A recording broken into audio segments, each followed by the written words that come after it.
Faut voir grand dans la vie. Quitte à voyager dans le temps avec une voiture, autant en choisir une qui a de la gueule. Faut juste vérifier que la route est assez longue pour atteindre 88 miles à l'heure. Là où on va, on n'a pas besoin de route, mais on a besoin d'un VPN. Aucun VPN n'a jamais laissé de traces dans l'histoire d'Internet, Tricotine. Tu sais Sébastien, l'histoire elle va changer.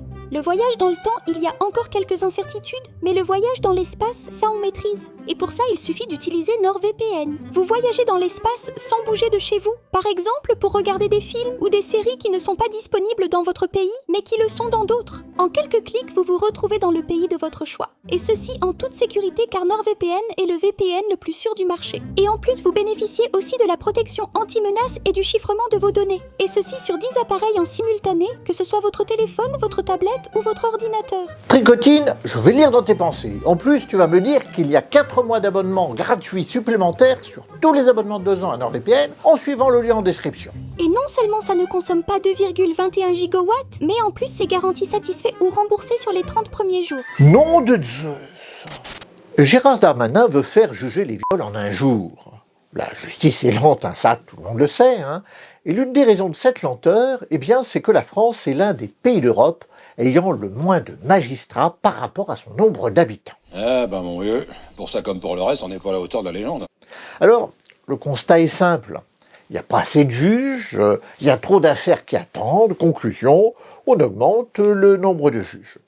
Sauf que Gégé Darmanin a trouvé une autre solution. On va accélérer les procès. Là où on jugeait un viol en 3 jours, eh bien on va maintenant le juger en une seule journée. Ça marchera jamais, ça va entraîner un tas de complications. Si, il a vraiment proposé ça, sans trembler des genoux.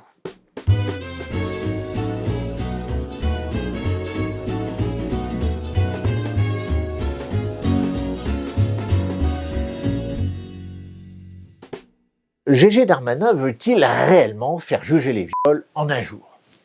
Comme d'habitude, la réalité est un petit peu plus nuancée que la vision un peu simpliste que nous en donnent les médias. Mais avant de commencer à critiquer Gégé, parlons tout d'abord un petit peu de la lenteur de la justice. Alors là, oui, hélas, il n'y a pas photo. Depuis des années, la justice française est pratiquement au bord de l'asphyxie. Par exemple, rien que pour les crimes, les crimes ce sont les infractions les plus graves, rien que pour les crimes, l'an dernier, en 2025, le nombre de dossiers a augmenté de 22%. Il y a eu plus de 1000 dossiers criminels supplémentaires qui doivent être jugés en France.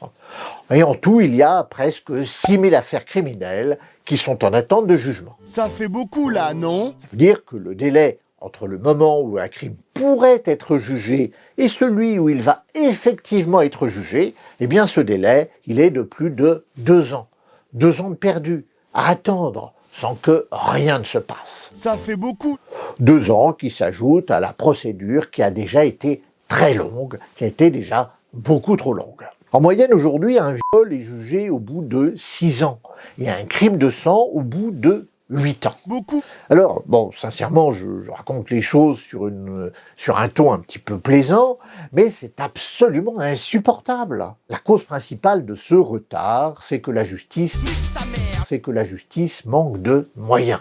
Elle manque de moyens humains, mais elle manque également de moyens matériels. La solution logique pour résoudre ce problème, ce serait d'augmenter les moyens de la justice. Par exemple, en 2020, la France dépensait seulement 72 € par habitant pour la justice, alors que l'Allemagne, la même année, en dépensait 141, c'est-à-dire le double. La conséquence, eh bien, c'est que la justice allemande arrive à rendre des décisions dans des délais raisonnables. Et vraiment pas du tout la justice française. La solution logique aurait été d'augmenter le budget de la justice. Argent, donnez argent. Mais depuis des années, ça ne date pas seulement de Darmanin, soyons justes, la France a choisi une autre voie pour accélérer le cours de la justice. On va faire moins bien, mais plus vite. Je vous en donne un exemple. En 2019, on a créé les cours criminelles départementales. Jusqu'à cette date, les crimes, qui sont les infractions les plus graves, les crimes étaient tous jugés par les cours d'assises. La cour d'assises, c'est une juridiction qui est composée de 3 magistrats professionnels et de 6 jurés tirés au sort sur les listes électorales. Je vous en ai déjà parlé à plusieurs reprises sur la chaîne et encore récemment dans ma vidéo concernant le boulanger diabolique. Le lien est ici et en description.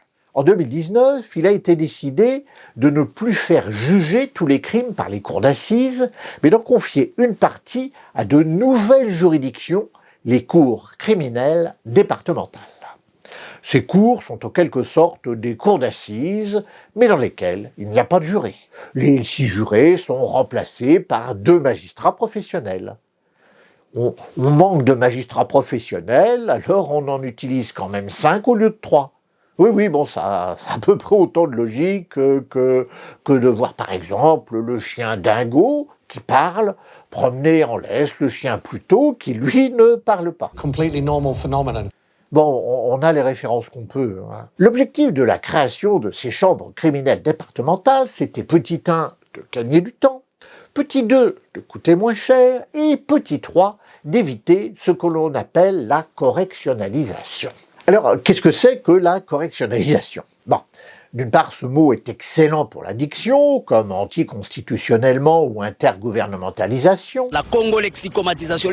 Mais il dissimule une pratique hélas courante depuis des dizaines d'années dans la justice française. Il s'agit d'oublier une partie d'une infraction, une partie qui en ferait un crime qui serait alors jugé en cour d'assises. Et on oublie une partie de cette infraction, ce qui la transforme en simple délit, qui lui sera jugé par le tribunal correctionnel. Je vous en donne un exemple. Pour transformer un viol en simple agression sexuelle, il suffit d'oublier ce qui caractérise le viol pour ne retenir que les attouchements sexuels. Et cette agression va être jugée par un tribunal correctionnel, alors que le viol aurait été jugé par la cour d'assises. Alors ça, c'est très tordu, mais bougrement intelligent. Ça va permettre évidemment de juger plus vite et ça va coûter moins cher à la justice, mais cette pratique de la correctionnalisation est évidemment beaucoup critiquée, notamment dans le cas du viol. Ça a évidemment de graves conséquences pour les victimes, qui voient leurs agresseurs condamnés seulement pour des attouchements, alors qu'elles ont subi beaucoup plus grave que ça.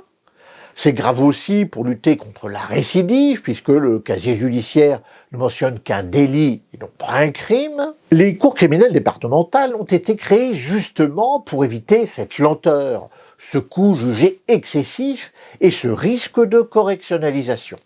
À l'origine, elles devaient être testées pendant 3 ans dans une quinzaine de départements français, et un bilan devait ensuite être tiré de cette expérimentation avant de prendre une décision quant à la suite des événements.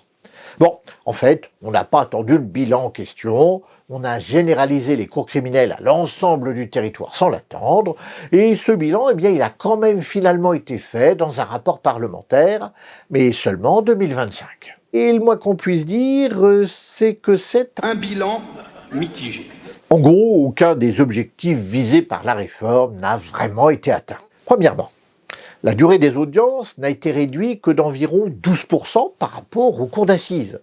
C'est-à-dire que les procès devant les cours criminelles durent seulement une demi-journée de moins que devant les cours d'assises, alors que l'objectif de la loi était de raccourcir les audiences d'1 à 2 jours.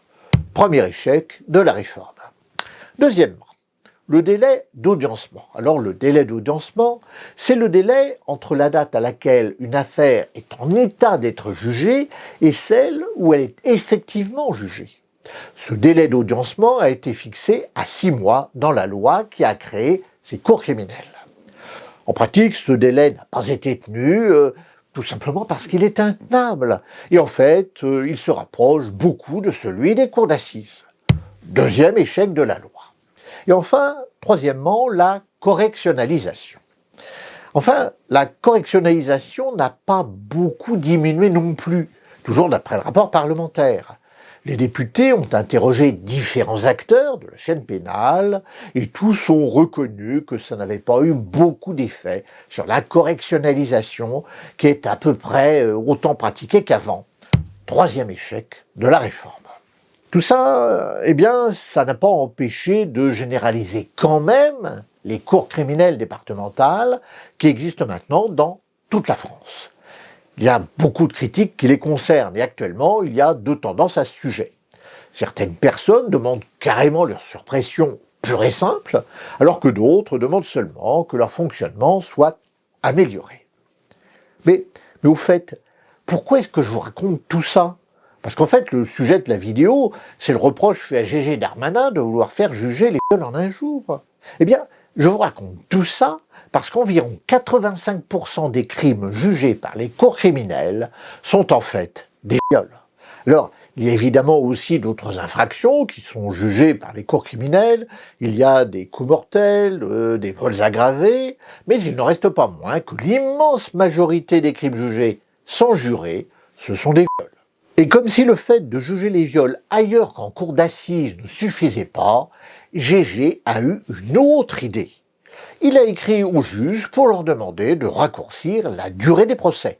Mais ça, c'est pas le plus grave.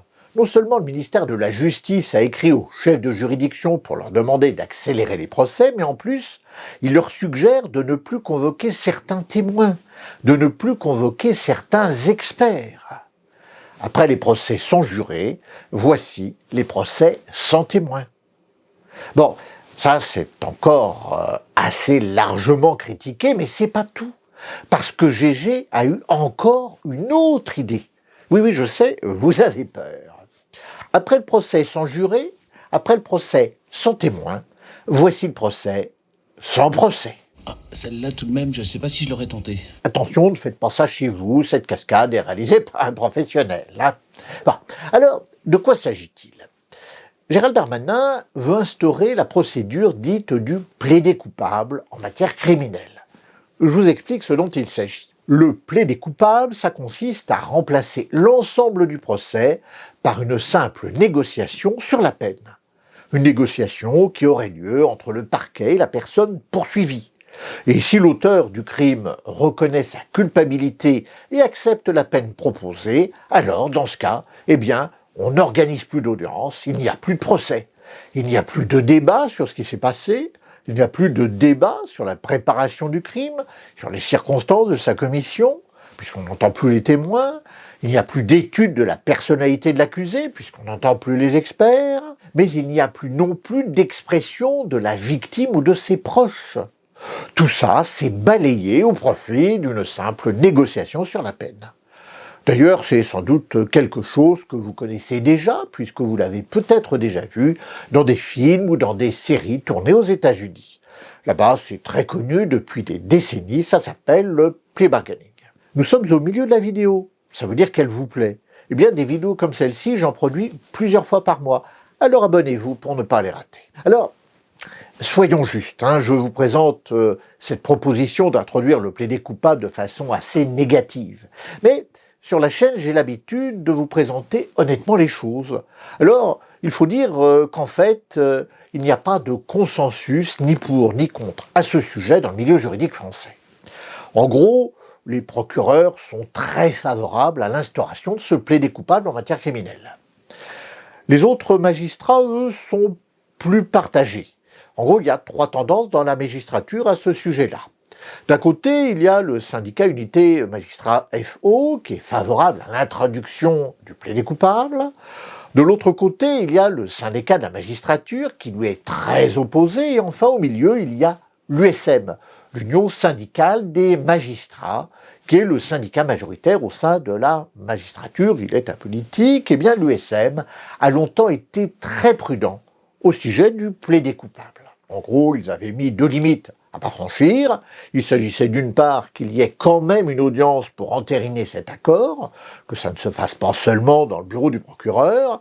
Il fallait aussi que la victime puisse s'opposer au plaidé coupable et qu'elle puisse demander et obtenir qu'un véritable procès se déroule. Ça, c'est pour l'opinion des magistrats. Et enfin, les avocats. Alors là, il y a pratiquement l'unanimité dans la profession. Tous les avocats et les avocates de France sont résolument contre ce projet. Ils ont d'ailleurs organisé diverses actions ces jours-ci pour s'y opposer. Alors que faut-il penser de tout ça? Comme d'habitude, la réalité est tout en nuances. Premièrement, il y a une certitude. Et cette certitude, c'est que si rien n'est fait, la justice criminelle va vers l'asphyxie complète. Je vous l'ai déjà dit, elle n'arrive plus du tout à juger les crimes dans des délais acceptables. Aujourd'hui, il faut attendre en moyenne 6 ans pour juger un viol et 8 ans pour juger les autres crimes. Tout ça à cause de l'explosion du nombre d'affaires criminelles. On est passé d'environ 2000 affaires en 2019 à près de 6000 actuellement. Alors attention, il faut faire très attention à l'interprétation de ces chiffres, parce qu'ils ne reflètent absolument pas une explosion de la criminalité en France, contrairement à ce que certaines personnes essayent de vous faire croire. Ce qu'ils traduisent, c'est une explosion des plaintes pour viol. En 2017, il y avait eu 17 000 plaintes pour viol, et en 2024, il y en a eu 46 000. Je le répète, ces chiffres ne traduisent absolument pas une explosion des viols en France. Ce que ça traduit, c'est l'explosion des plaintes pour viol. Le nombre de viols en France est resté à peu près stable pendant cette période, mais entre-temps, il y a eu l'émergence du mouvement MeToo. Vous savez, ce mouvement social qui a encouragé la prise de parole des victimes de viol, des femmes dans l'immense majorité des cas. Ce mouvement a fait savoir à l'opinion publique que les viols et les agressions sexuelles en général sont beaucoup plus courantes que ce que l'on croit généralement. La conséquence, c'est qu'aujourd'hui, les victimes osent davantage porter plainte, ce qui a eu pour conséquence d'engorger complètement la justice criminelle depuis quelques années. Donc, ça, c'est une première certitude, tout le monde est d'accord là-dessus. Une seconde certitude, c'est que cette lenteur de la justice est absolument catastrophique à tout point de vue. C'est catastrophique pour les victimes, évidemment, mais ça l'est aussi pour l'opinion publique en général, parce que ces jugements beaucoup trop tardifs traduisent une perte de confiance dans la justice de la part des justiciables et des citoyens. Là-dessus, sur ce constat, tout le monde est d'accord, il n'y a pas de contestation. En revanche, les solutions pour remédier à ces problèmes, elles ne font pas du tout l'unanimité, bien au contraire. C'est pourquoi je vous propose de passer maintenant aux arguments des partisans et des adversaires de la réforme, telle qu'elle a été voulue par Gégé Darmanin. Les partisans présentent cette procédure de plaider coupable comme la seule solution pour désengorger la justice criminelle. Tandis que ses adversaires dénoncent au contraire une réforme purement comptable, purement gestionnaire de la façon de rendre la justice, et ça va se faire au détriment de toute solution qui privilégierait la qualité de la justice. Ce serait une forme de justice au rabais qui ne permettrait pas aux victimes d'avoir réellement le sentiment que la justice a été rendue. Ceci dit, il convient de dire que ce genre de mécanisme de condamnation sans procès, c'est pas complètement nouveau en droit français non plus. Ça existe déjà depuis 20 ans pour des infractions moins graves, à savoir les délits. Ça s'appelle la comparution sur reconnaissance préalable de culpabilité, la CRPC. Et les partisans du plaider coupable devant la justice criminelle avancent cet argument. Ils demandent pourquoi on l'accepterait pour les délits et pas pour les crimes. Sur quoi leurs adversaires répondent que la CRPC a justement été écartée pour les délits les plus graves, comme les homicides involontaires, les agressions sexuelles contre les mineurs, bref, les délits les plus complexes et les plus difficiles à juger. Et si certains délits sont difficiles à juger, alors les crimes le sont nécessairement encore beaucoup plus. Actuellement, ce n'est encore qu'un projet de loi. Il n'a pas encore été voté par le Parlement. C'est-à-dire que le texte est encore susceptible d'évoluer au gré des amendements et de l'aller-retour entre le Sénat et l'Assemblée nationale, qui est en cours actuellement, mais il est bien probable qu'il soit adopté dans les mois qui viennent, et donc qu'à l'avenir, certains crimes soient punis sans véritable jugement, simplement par un marchandage entre le procureur et le délinquant. Je vous demande souvent dans mes vidéos de laisser vos opinions au petit vestiaire prévu pour ça. Je vous le demande parce que nos opinions, elles nous empêchent trop souvent d'apprendre et de comprendre des choses qui sont en contradiction avec ce que l'on sait ou avec ce que l'on croit savoir. Aujourd'hui, je vous demande au contraire d'exprimer vos opinions.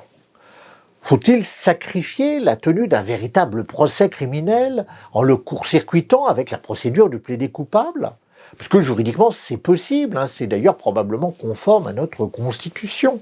Et la Cour européenne des droits de l'homme elle-même a elle aussi considéré que ce type de procédure était admissible. J'interromps la vidéo un instant parce que je me rends compte que j'ai oublié de vous dire que je serai prochainement à Toulouse, les 25 et les 26 avril prochains. Je serai aux rencontres de l'esprit critique, alors il va y avoir des conférences, des ateliers, des spectacles, des expositions. Enfin bref, tout ce qu'il faut pour entraîner son esprit critique pour les grands et pour les petits. Allez découvrir le programme complet, il est ici et en description, et maintenant, on reprend le cours normal de la vidéo. La question qui se pose, c'est est-ce que nous voulons continuer de laisser les gouvernements successifs négliger notre justice, comme c'est le cas depuis de trop nombreuses années ? Est-ce qu'on veut que continuent de s'installer ces procédures dans lesquelles les citoyens ont de moins en moins leur place ? Parce que, juridiquement, je vous le disais, c'est possible, mais ça peut finir par se retourner contre nous, contre nos droits, contre nos libertés. Est-ce que c'est ça que nous voulons ? Dites-le moi en commentaire.